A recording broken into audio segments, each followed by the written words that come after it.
Okay, quiet on set. Hello everyone and welcome back to Elevate. I'm Kayla. And I'm Allison. And today we're going to be talking about finding balance and how to deal with stress. Let's get right into it.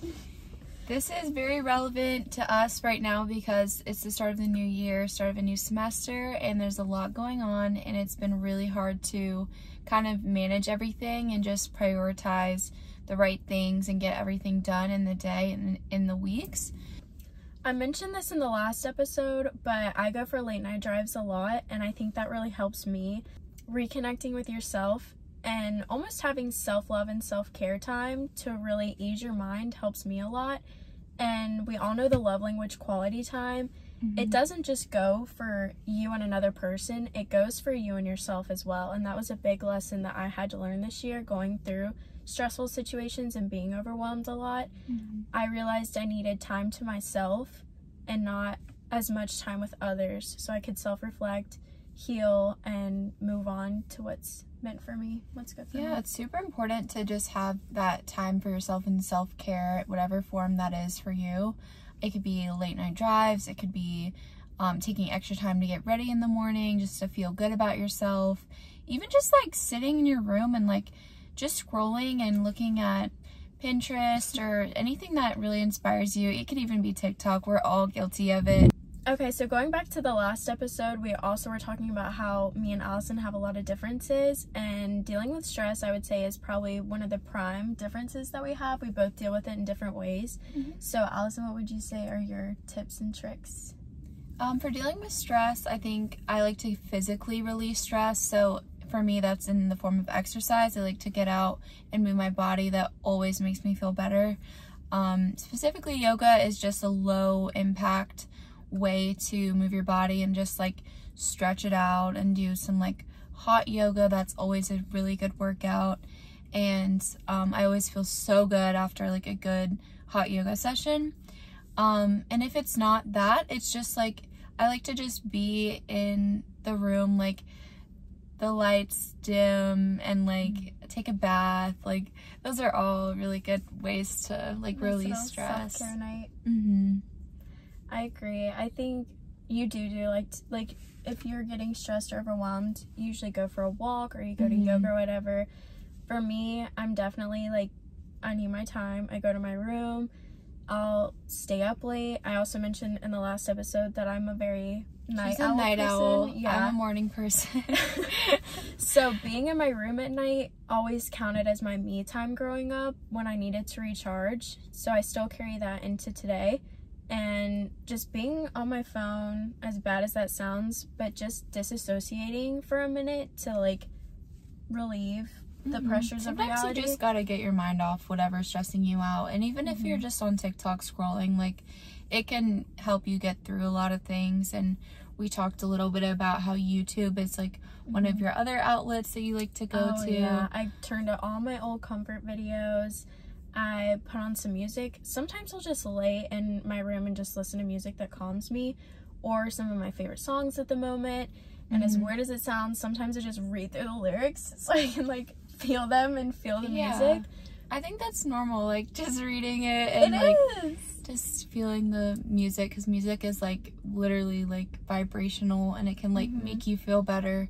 Oh, that was such a good way to put it. I like to use a planner to kind of write out my week, and I like to put on the things I know I have to do first. So that's work and classes and homework assignments, and then the rest I like to keep it really open, and that way I can add a yoga class to my planner, or special time that I want to spend with somebody that week. I can put that on there, and then I know what I'm doing for the day, and I can kind of know when I'm busy and when I have more time to just be flexible and have free time. That was really good. I feel like I do a mix of that. I try to take it day by day, because usually planning out my whole week overwhelms me. only when I have like a bunch of little things. If it's big things, I don't really mind.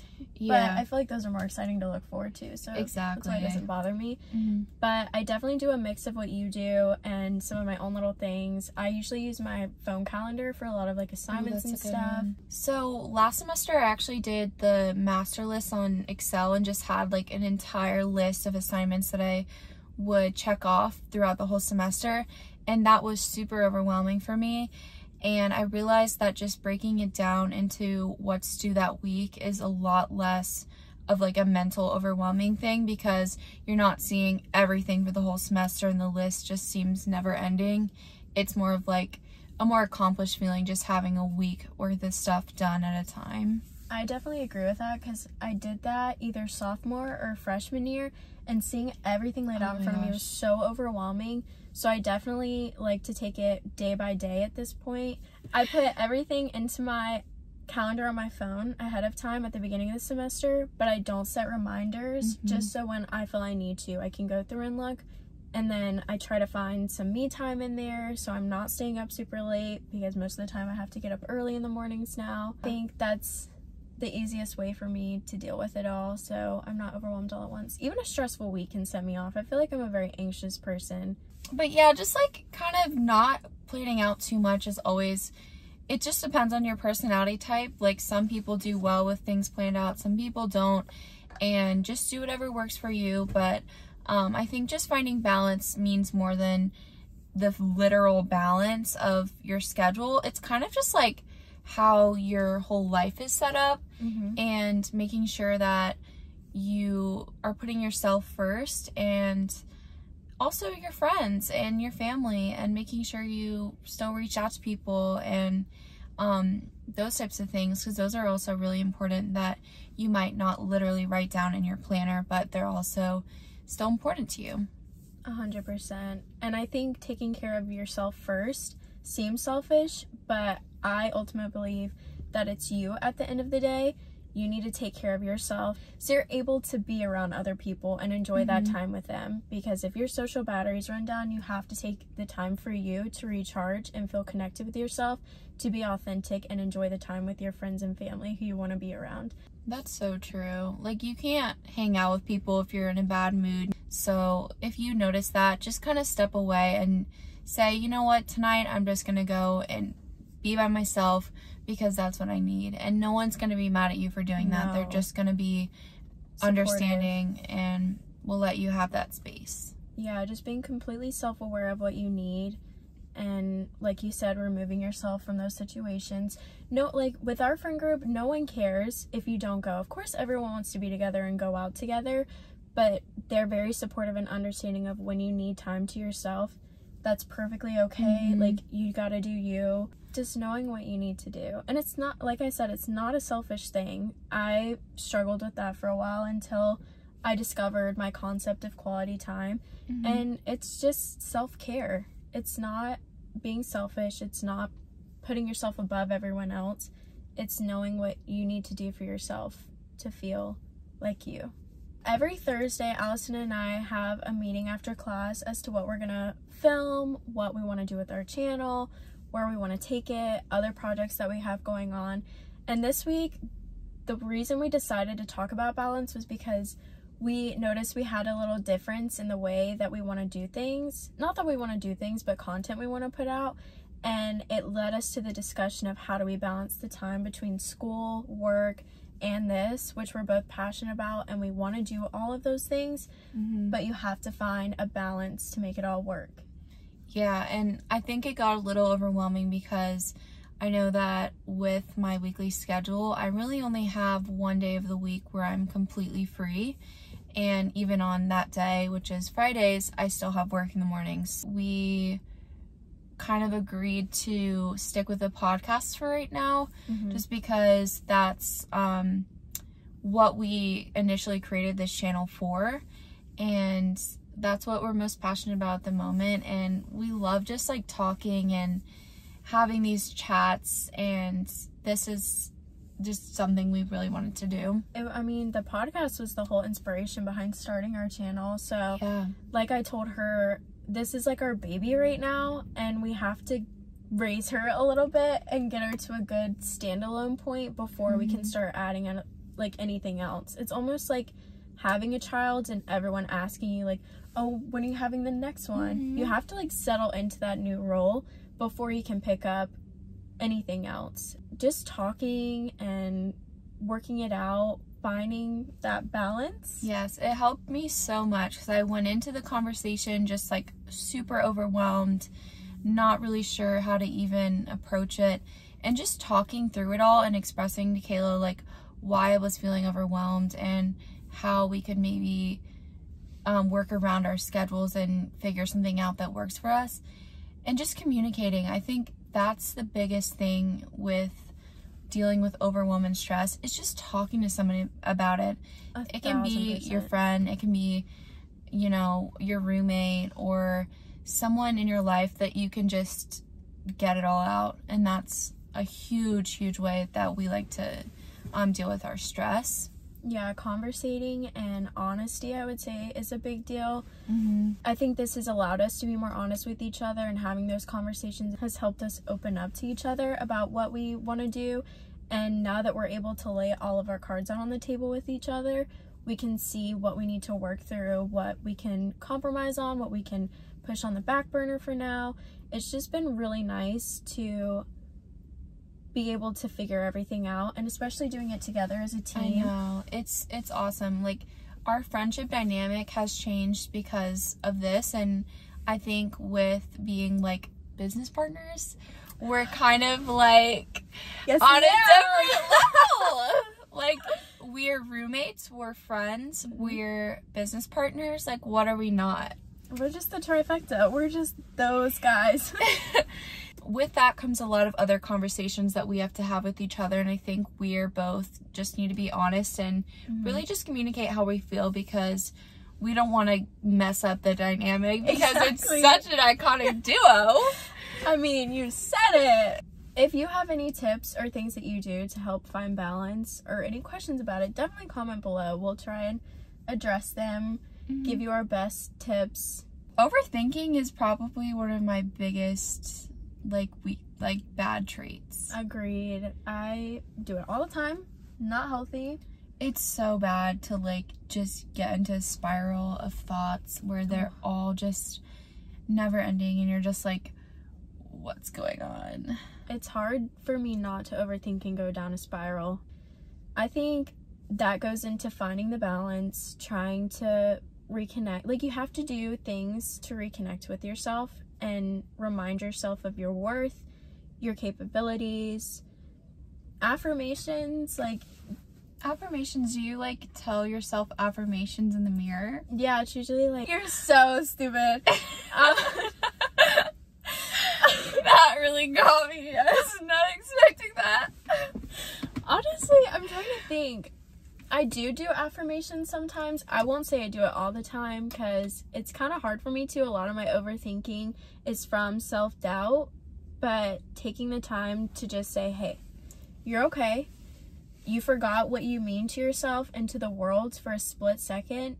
Don't let that ruin everything you've worked on, everything you've done to get to this point. You're still you.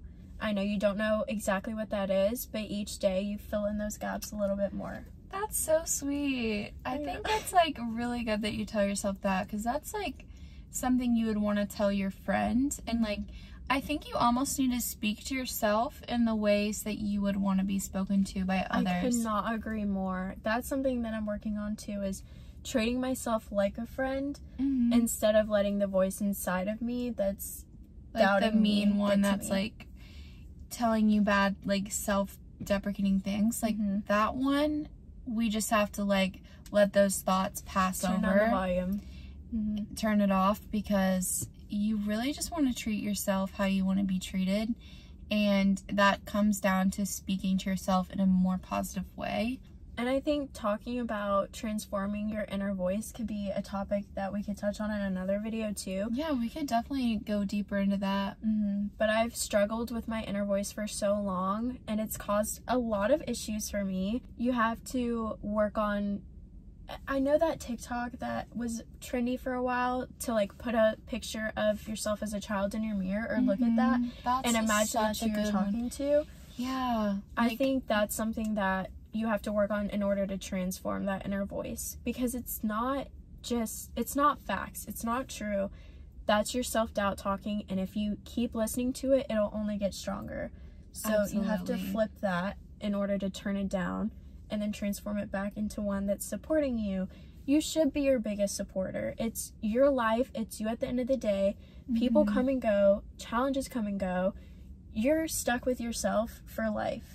Yeah, you have to. The small issues that bother us day to day are so small in the grand scheme of life. One day, one moment out of a million. Of course, and like the moment and when you're having a bad thought, that is such a small detail of your life, and you just kind of have to push through it like that, because in the moment it's gonna seem huge and like it's horrible. A week from now, you're going to be in a completely different mindset if you just work a little bit every day to make yourself feel better. We've talked about that too in other aspects of life, and what you're going through today, like you said, is not going to matter in 2 years. No. 2 years ago, I was going through some shit. Still am today, but it doesn't matter, because I know time, it's going to heal. Time heals all. That's what they say. Like, time heals all. That's a big motto for this year. That is such a good one. We're going to definitely do an episode on healing and how to heal, healing methods, things like that.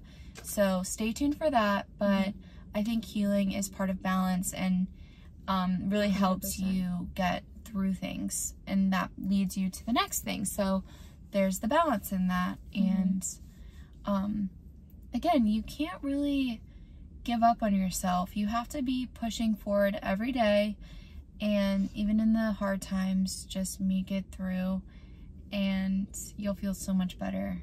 You will. Balance comes in many different forms and is useful in many different areas of life.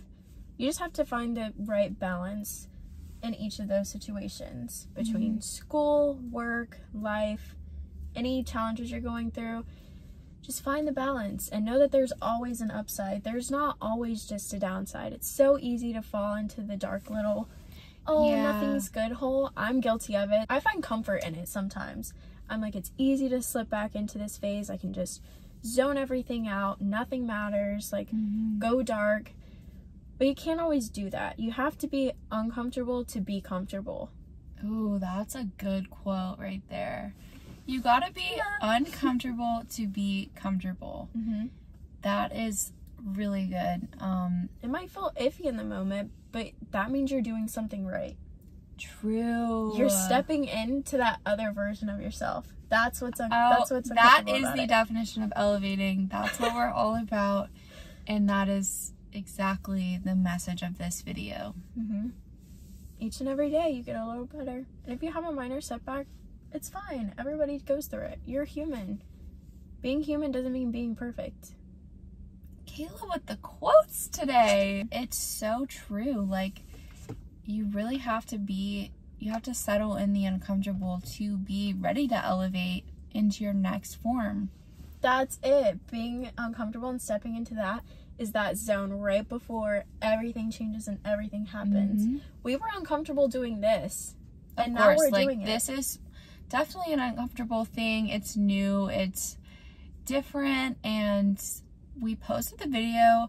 We were really blown away by all the feedback and positive reviews we got from our friends and family. So thank you guys so much, because you've helped us step into our higher version of ourselves.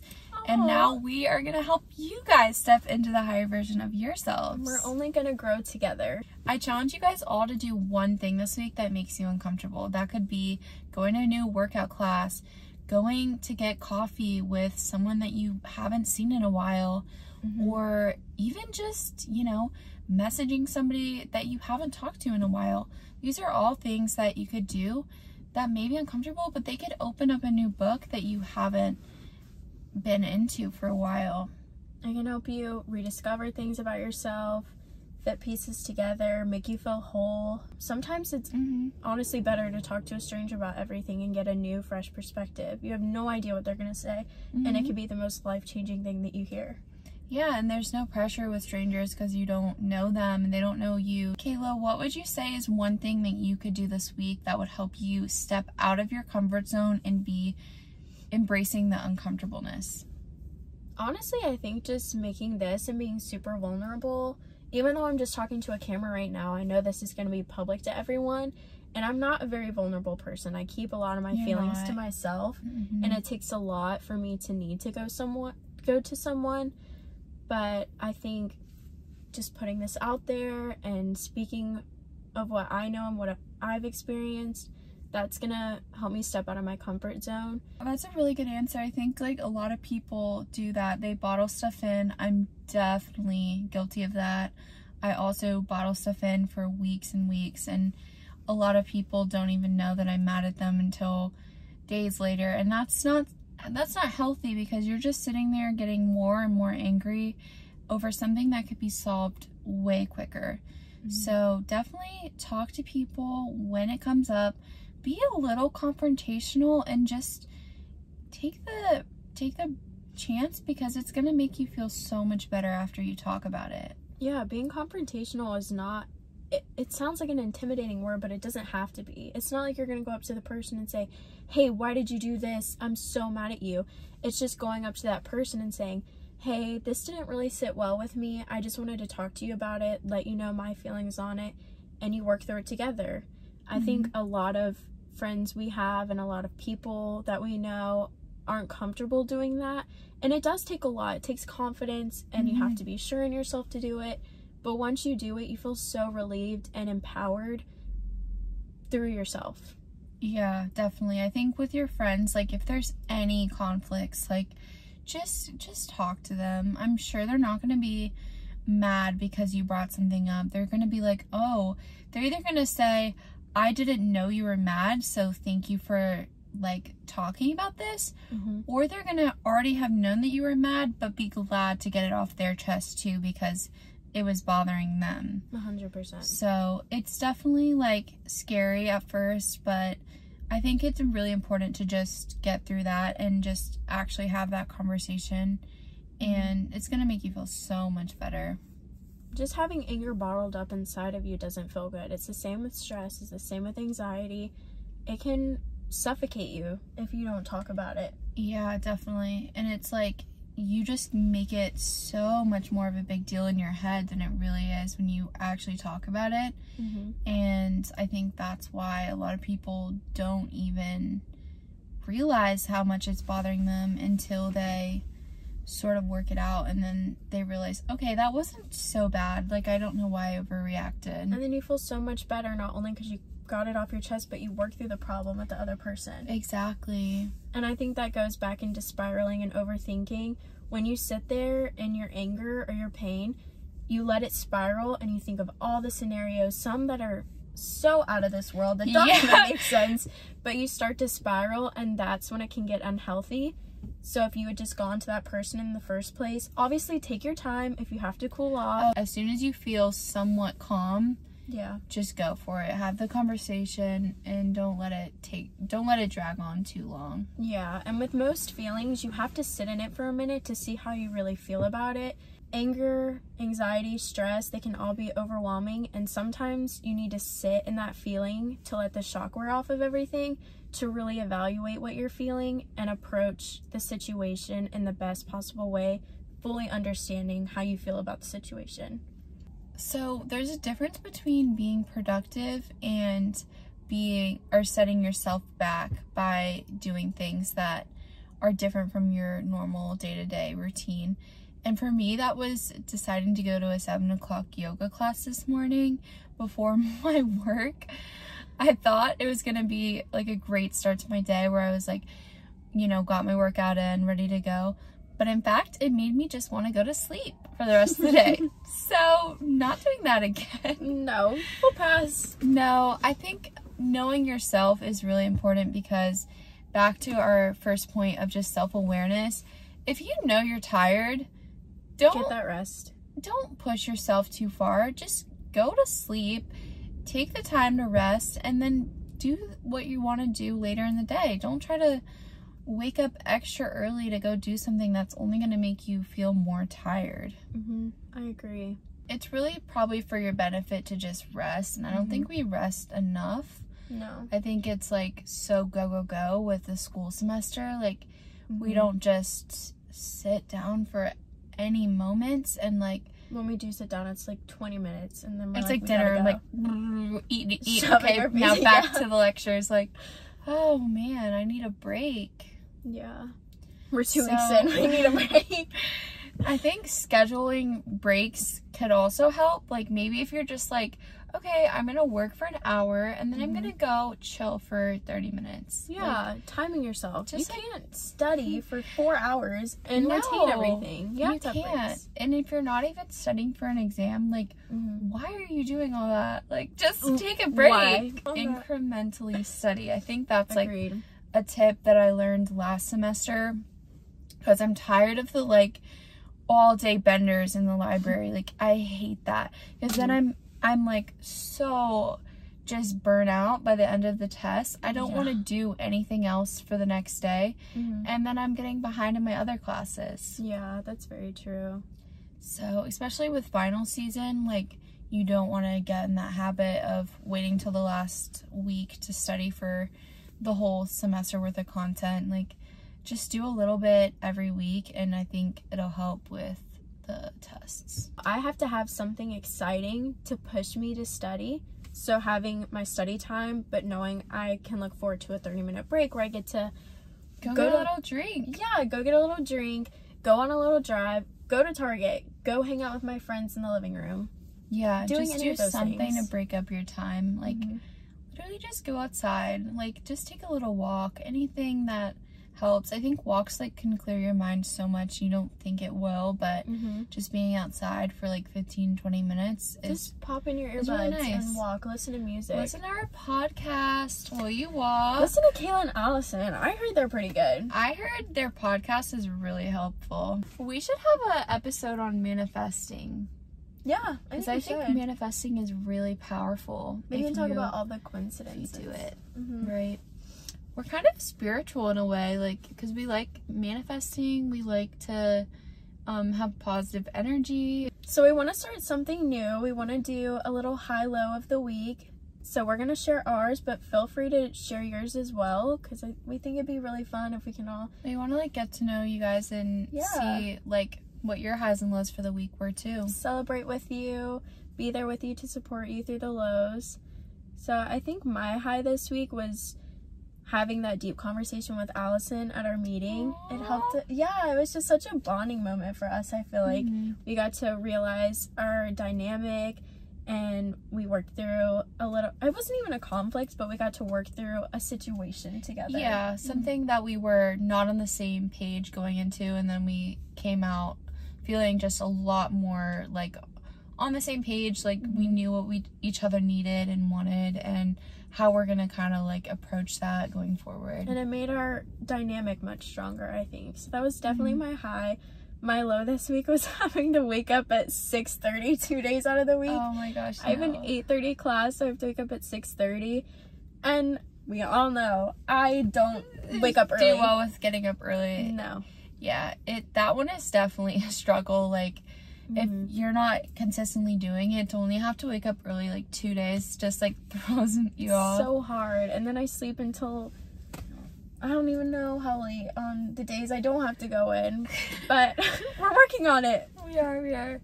Okay, so I think my high for the week is just improving like my physical strength. I was really proud of myself because this week I got really much stronger in my yoga practice. Yay! And I finally boosted up to 8 pounds instead of 5. And I think that's just like a little win in my life, because I can see myself getting stronger, and like it's just kind of fun to have like a little, little moment of self proudness, and just like feeling stronger is a good feeling. She's a muscle mommy. No, I'm really not. I'm actually a twig, but I just wanted to like just be stronger and like feel stronger. That's a really empowering high, realizing that you're getting stronger. I'm just like pushing myself a little bit every day, and it's over 6 months I've gotten stronger, so it's just cool to look back and see how far I've grown since then. Oh, I love that. Yeah. My low, I'd have to say, is probably just the stress of this week being so busy. I really needed this episode because this week has been really overwhelming, and I'm just so glad to talk about it and talk about ways to get through that, because like I said, it's just been really hard to get everything done this week, and figuring out how I'm going to balance it all. So definitely take some of the tips that we talked about today, because I think they are so they're so overlooked, and you don't realize that just writing down stuff on your planner is going to change your whole outlook on the week. So just try that, or try what Kayla does. Just write it in your phone calendar every day, and don't even worry about the week.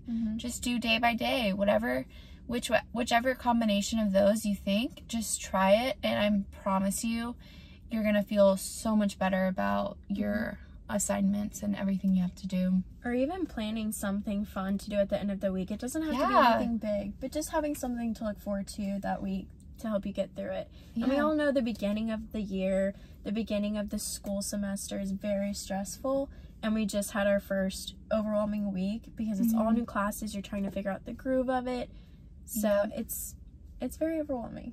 It is. And I think like she said, just having something to look forward to is such a big thing. Like, I love to have something exciting on the weekends to get me through the week and spice it up, because we do the same thing from Monday to Thursday. So I really need that weekend to just do something different. And me too. I'm not a huge fan of routine.